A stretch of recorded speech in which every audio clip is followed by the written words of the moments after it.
Қажыдан ұстаздық қызметпен айналыса бастадыңыз. Мен осы ұстаздық қызметімді 1982 жылы осы еңбек орта мектебінен бастадым. Және осында содан бері қарай сол 1982 жылдан бері осы уақытқа дейін осы мектепте бастауыш сынып мұғалім қызмет атқарып келе жатырмын. Сіз бұл мамандықты таңдауыңызға не себеп болды? Мен бұл мамандықты таңдау себебім өзім осы мектепті оқып жүрген кезінде осы мектепте жақсы ұлағатты ұстаздар қызмет еткен, олар білім берді.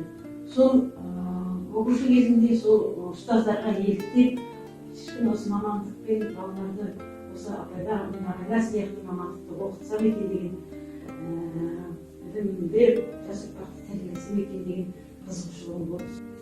Алғаш ұстаз болып қызмет жасағанда қандай қиыншылықтарды көрдіңіз?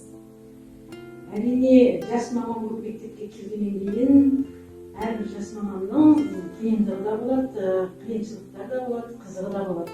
Ол педагог ұстаз әрине мамандығы, қиындығы да, қызығы да мол мамандық болғандықтан ешқандай қиындыққа мойынсынбай әдіскер және ұстаздардың көмегімен осы қиындықтарды жоюға болады. Қиындықтар болды, әрине құжаттар жағынан, балаларды психологиясын зерттеу, олармен тіл табысу деген жағынан көптеген қиындықтар болады. Ұстаздық ұғымы менің санама адамдықты, тазалықты, қамқорлық пен жанашырлықтың белгісі сыртын сезіледі. Ұлтымыздың ұлы перзенті Бауыржан Момышұлы ұстаз ұлы құрмет, болашақ балаларды өсіретін ұстаздар.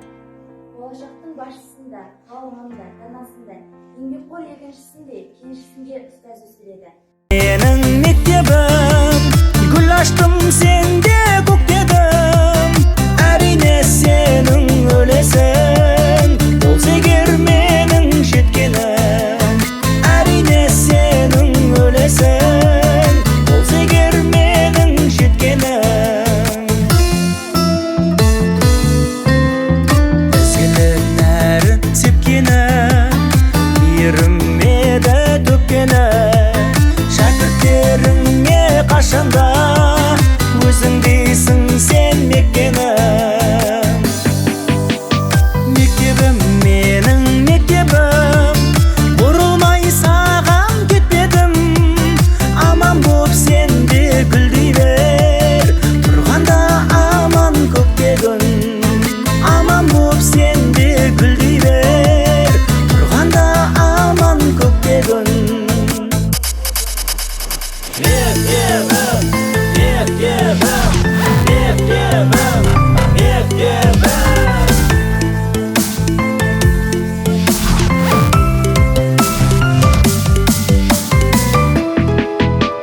Есімде әр кез өткені,